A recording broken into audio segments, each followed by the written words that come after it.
Ortodoxia e heresia.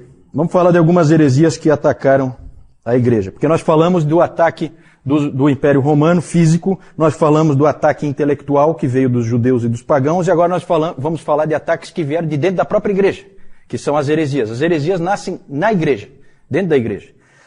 Vamos começar falando do gnosticismo. Antes de entrar no gnosticismo, eu só queria chamar a atenção para essa palavra ortodoxia. A reação e o estabelecimento do que é realmente o cristianismo, do que é a fé cristã, passou a ser chamado de ortodoxia. Toda vez que a igreja estabelecia, não, a verdade é essa aqui, isso é ortodoxia. Há acordo de que isso aqui é a verdade. Então isso é ortodoxia. Tudo que não se encaixar com isso é heresia. Então essa linha teve que ser feita porque começou a ficar extremamente complicada a situação. Nós temos que tentar nos colocar naquela época, nós temos que tentar entrar um pouquinho naquele período, naqueles primeiros 500 anos da história. É totalmente diferente. Você não tem a Bíblia, você tem só o Velho Testamento. O que nós devemos crer a respeito de Cristo? O que nós devemos crer a respeito da Trindade? Tudo é complicado, tudo é complicado. Dependia-se demais de guias que soubessem interpretar, que soubessem chegar à verdade. Era uma situação difícil. E alguém disse que o século II e o século III foram uma época de confusão produtiva, essa é a expressão, confusão produtiva para a igreja. Porque essas heresias, gente, nós vamos ver isso, essas heresias acabaram fazendo com que a igreja se posicionasse em relação a uma série de coisas. A heresia instigou a igreja a fixar a ortodoxia. Porque a igreja estava tranquila, vinha vivendo e tal, e daqui a pouco começa a aparecer um ensino esquisito, depois mais um outro ensino esquisito, e agora? Quem é que está certo? Será que o Marson está certo? Será que o Montano está certo? Então é complicado. O gnosticismo era uma coisa que havia em todo o Império Romano, na Antiguidade, já aparece no Novo Testamento, né? Gnosticismo dentro da igreja. E sempre foi um problema. Ele era terrível de lidar. Aurênio disse que o gnosticismo é como a hidra mitológica. O que é a hidra? Quem é que sabe o que é a hidra? Como é que era a hidra? A hidra era um ser mitológico, né? Uma serpente com um monte de cabeças. Se você cortasse uma cabeça, o que acontecia? Crescia mais um monte de outras, né? E assim ela ia aumentando.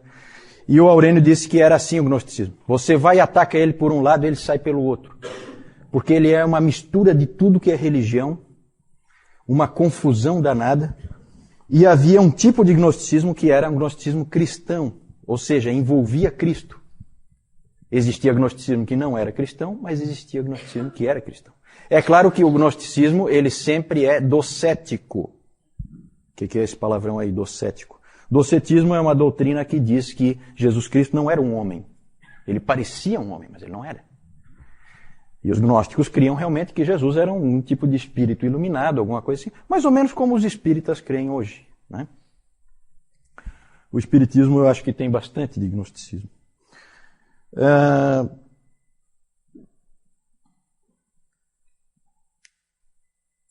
O gnosticismo ele era sofisticado, cheio de filosofia dentro dele, metido a científico, né, como o nosso espiritismo hoje também é, né, metido a científico, querendo dar uma impressão de que se trata de uma coisa científica, e com explicações bem elaboradas, e o número de pais da igreja envolvidos na luta contra o gnosticismo é uma coisa impressionante.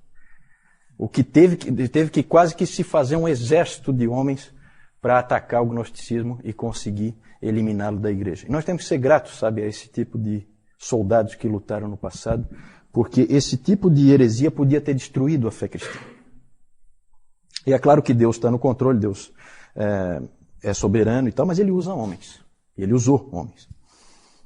Vários tiveram que atacar o gnosticismo. Algumas ideias, o gnosticismo é muito complexo, não tem como a gente entrar em detalhes, mas algumas ideias típicas do gnosticismo que sempre vão aparecer é, por exemplo, o dualismo. Existe um Deus bom e um Deus mau. O Deus mau Na versão cristã, o Deus mau é o que criou esse mundo, porque esse mundo é mau. Então foi o Deus mau que criou esse mundo. É o Deus do Velho Testamento. E o outro Deus é o Deus bom, que é o Pai. O Pai e Jeová são dois deuses diferentes dentro da visão gnóstica e que estão em constante conflito. A salvação, ela nada mais é do que escapar desse mundo material, porque a matéria é ruim, escapar do mundo material e conseguir ir para o mundo espiritual. Cada vez mais para o mundo espiritual. E onde é que entra Jesus nisso aí? Ele é um guia para te levar para esse mundo espiritual. A salvação dele é só nesse sentido, não tem nada a ver com cruz, nada, isso aí tudo está fora, tá? Dentro do gnosticismo. Então é uma heresia bem clara. E é interessante porque o gnosticismo ele apela muito, né? Porque havia todo tipo de esquema. Sabe essas coisas assim que o ser humano gosta, certo? Existia um esquema lá que eram 365 níveis que você tinha que galgar de espiritualidade. Porque no gnosticismo você é salvo pelo conhecimento, e conhecimento espiritual. Então havia 365 níveis que você tinha que galgar, em cada um havia um senhor, esses níveis são chamados de eons, havia um senhor e uma palavra-chave que você tinha que usar para superar aquele senhor daquele nível, para você ir se libertando. Esse tipo de coisa apela, tá, para o ser humano. O ser humano gosta desse tipo de bobagem. Até videogame é assim, né? O pessoal do videogame, né? Não é assim, vários níveis, aí você tem lá uma palavra-chave que você entra, não sei o que, tal, e você consegue ir para outro nível. É mais ou menos por aí. O David Calhoun, ele compara a luta dos gnósticos nesses níveis com Star Wars do 2º século, né? É mais ou menos isso. No gnosticismo, como eu já disse, a salvação é pelo conhecimento. Hoje nós temos aí a nova era, que é bem, né, um renascimento, um reavivamento do gnosticismo, com todas as suas facetas. Sempre vai ter várias formas. Ele nunca é uma coisa definida, clara, é sempre meio nebulosa. Naquela época, uma coisa muito interessante, que vai ser muito importante na história da igreja, é que os gnósticos começaram a escrever um monte. E começaram a dizer que quem escreveu foi o apóstolo tal, foi o apóstolo tal. Aí começaram a aparecer aquele monte de evangelhos. Um dos mais famosos é o evangelho de Tomé, que tem aquelas historinhas, né, de Jesus na infância, sabe aquelas? Que daí ele ressuscitou o passarinho e não sei o quê. Tudo falso. Tudo absolutamente falso, escrito por gnósticos, e no Evangelho de Tomé a tentativa qual era? Colocar essas doutrinas falsas na boca de Jesus Cristo. Fazer com que ele tivesse dito aquilo. E a igreja teve que lutar contra esse tipo de coisa. Aí apareceu o Evangelho de Tomé, o Evangelho de Pedro, o Evangelho de Judas, esse que acharam agora recentemente, como se fosse uma coisa assim fantástica. Todo mundo sabe desde o 2º século que tem um monte de evangelho circulando. Não tem nada de especial em ter aparecido, o Evangelho de Judas. Todo mundo sabia que tinha esses evangelhos. Esse é só mais um. Todos eles falsos.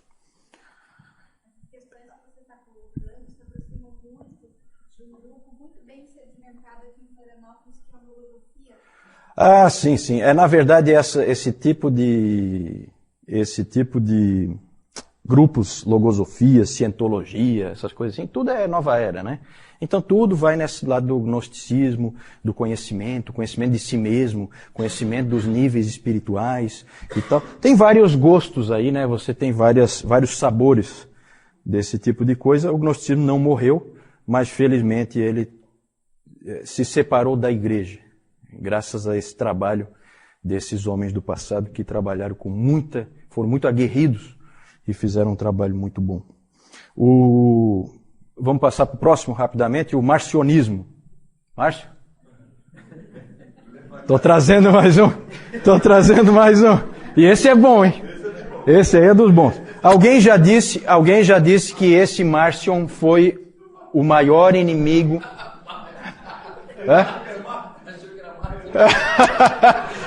Tá querendo fugir. Não foge não. Vem para minha lista. O marcionismo. esse Márcio, alguém já disse que foi o maior inimigo individual da igreja em toda a sua história. De dentro, né? De dentro. Foi um homem que poderia ter destruído o cristianismo. De novo, houve aí os guerreiros, os lutadores que lutaram contra ele. Esse Márcio era filho de um bispo de uma igreja da Ásia Menor, de Sinop, mas ele acabou indo para Roma, ainda jovem, e ele foi influenciado pelo gnosticismo, ele tinha influência do gnosticismo, e na verdade a heresia do marcionismo forçou a igreja a definir o cânon. Sabe por quê? Quem é que sabe? Porque o Márcio... A Deb sabe, né, Deb? Porque o Márcio definiu um cânon ele mesmo. Certo? O herói de Márcio, ali o Márcio, na verdade, o pensamento dele é uma mistura de cristianismo com gnosticismo, com docetismo, tudo misturado. O herói de Márcio era Paulo. F.F. Bruce disse, é até uma frase interessante dele, que ele fala assim que ninguém entendeu tão bem Paulo nos primeiros séculos como Márcio. E ele entendeu completamente errado.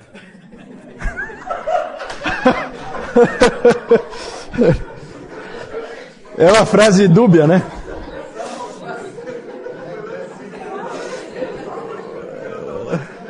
Aí derruba. Não fui eu, foi o F.F. Bruce. O Márcio achava que o Deus do Velho Testamento criou este mundo, no estilo dos gnósticos, né? E o Deus do Velho Testamento criou esse mundo com insetos e com feras e com sexo, coisas que o Márcio não gostava. Tudo que era do corpo, para Márcio, a matéria era do mal, e o corpo era a coisa mais odiosa já criada, né? O corpo humano. O Tertuliano, inclusive, fez uma chacota do Márcio. Ele fez uma chacota. Ele chegou e escreveu assim: Ó Márcio, de que maneira tu vieste a existir?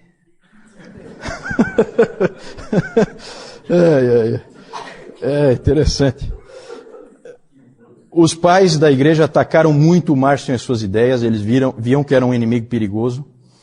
O Irineu escreveu o seguinte: tendo dois deuses, Márcio acaba não tendo Deus nenhum. E é verdade mesmo, quando tem mais de um Deus, não existe Deus. O Policarpo uma vez encontrou pessoalmente com ele, em Roma, e aí o Márcio perguntou para ele assim: você sabe quem eu sou? Aí o Policarpo: sei, você é o primogênito de Satanás. A coisa era nesse nível. Cada homem para sua época, né? Esses pais da igreja pegavam pesado. É interessante que o Márcio, o cânon que eu falei, que ele definiu, o cânon dele só tinha o Evangelho de Lucas e 10 epístolas de Paulo. Só. E isso aí é inspirado, o resto não é. O resto é conversa fiada. E passa para o próximo slide, que eu quero mostrar uma coisinha ali. Só que o interessante é que o Evangelho de Lucas dele, pode passar o próximo. O Evangelho de Lucas dele era esquisito, porque ele é todo mutilado. Para fazer com que o pensamento do Márcio prevalecesse. Então olha como é que ele faz. Sabe como é que começa o Evangelho de Lucas? Evidente que não tem nada daquela parte do nascimento de Jesus. Genealogia e tal. Por quê? Porque é docético. Jesus não é um homem. Não pode ter pai, não pode ter mãe, nada disso. Então ele tirou tudo. Olha como é que era a coisa. Né? O Nilton estava falando que a Bíblia é distorcida e tal. Já foi pior, hein, Nilton? Tinha época em que os caras cortavam os pedaços que queriam. Então era assim, o Evangelho de Lucas dele começava com Lucas 3:1 e ia para Lucas 4:31. Ele juntou os dois. Aí fica assim, no 15º ano do reinado de Tibério César, sendo Pôncio Pilatos governador da Judeia, Herodes tetrarca da Galileia, seu irmão Filipe tetrarca da região da Itureia, e Traconites e Lisânias tetrarca de Abilene, desceu a Cafarnaum, cidade da Galileia, e os ensinava no sábado. Esse desceu é do céu. Sabe? Então, naquela época, ele desceu em Cafarnaum. Era assim que começava o evangelho do Márcio, o evangelho de Lucas. Então, é tudo mutilado, é tudo assim, tá? Ele realmente adaptou a palavra ao seu próprio gosto, como é muito comum fazer, né? É normal esse tipo de coisa até hoje em dia, esse tipo de adaptação da palavra ao gosto da pessoa.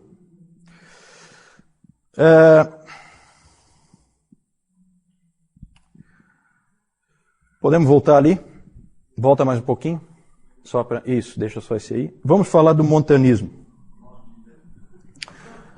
O montanismo, os outros dois fica bem claro que eram heresias, não tinha muita dificuldade de definir como heresia. O montanismo é mais sutil, mais difícil de identificar. Foi considerado heresia, por fim, mas ele foi mais difícil assim de refutar. Ele é diferente dos outros dois. Montano era um bispo da região da Frígia. Ele, na metade do segundo século, na verdade é assim, o Montano, o ensino dele era de uma ênfase no Espírito Santo e em dons miraculosos do Espírito Santo. Porque o que aconteceu na metade do segundo século? Metade do segundo século, vocês aqui? Quando é mais ou menos? Metade do segundo século? 150. Lá mais ou menos ali pelo ano 150. Muito bom. E o que começou a acontecer? Todos os dons miraculosos começaram a desaparecer da igreja. Não havia mais profecias, não havia mais curas.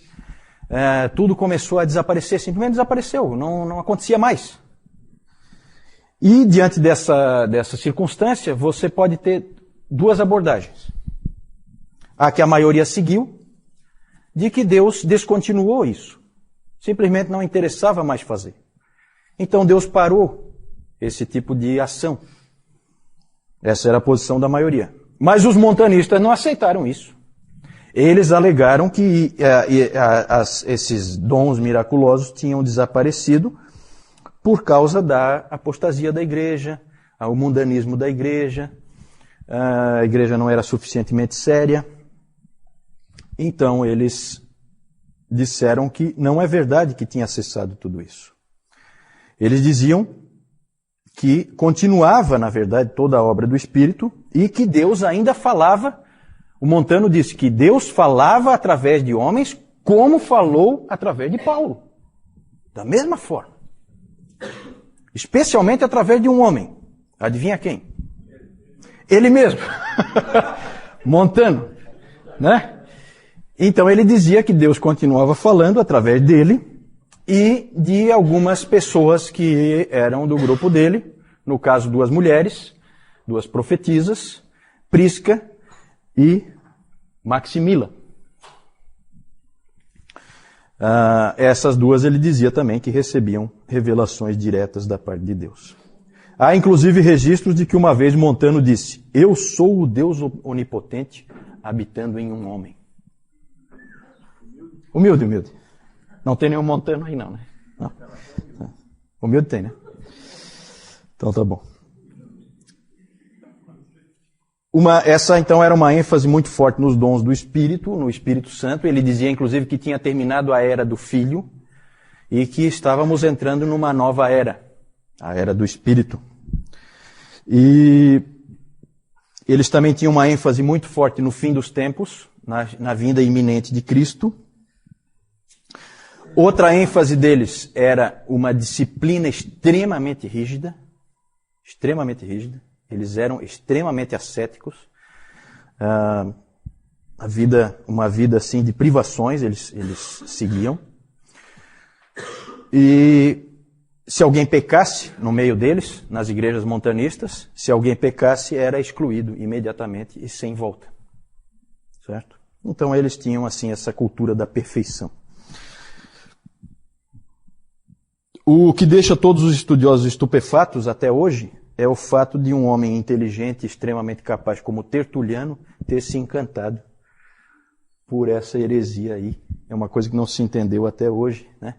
Então, nos pais da igreja tem alguns assim que não viraram santos. Né? Não viraram santos na igreja romana, nem na igreja ortodoxa. Um deles é o Tertuliano, o outro é o Orígenes. O Tertuliano é considerado pai da igreja, mas ele deu essa... Então, não se sabe direito por que ele... Até hoje não se sabe direito por que ele pendeu para isso. Não se sabe se exagera o que os montanistas realmente eram, ou se ele pegou uma forma modificada, ou alguma coisa assim. Mas ele deve ter se encantado muito por essa parte da disciplina e tal, porque ele era um indivíduo extremamente rígido. Para armar-se contra essas coisas, pode passar aí. Qual era o desafio da ortodoxia, então? Da igreja que ficava firme na verdade. O que ela tinha que fazer diante dessas heresias? Ela tinha que estabelecer com clareza a fé e, ao mesmo tempo, tomando cuidado de manter o mistério, porque também tinha que tomar cuidado para não falar demais, para não dizer coisas que desonrassem a Deus, porque também Deus está no céu e nós estamos aqui na terra, e deve-se ter cuidado na hora de definir as coisas. Eles tinham essa preocupação. E a igreja, então, respondeu de 3 formas diferentes a essas heresias. Criando um cânon, estabelecendo um credo e instituindo a figura dos bispos. Certo? Tudo tem uma explicação histórica. Podemos passar? Pode passar essa. João? Eu acho que é só uma. Aqui nós temos alguns símbolos gnósticos aqui. Nós não sabemos o que é que eles representam, né? O que significam esses aqui, mas era o que era usado naquela época, tá? E aqui nós temos um retrato falado... o Marcion aqui, né? Uma versão mais brusca do Marcion.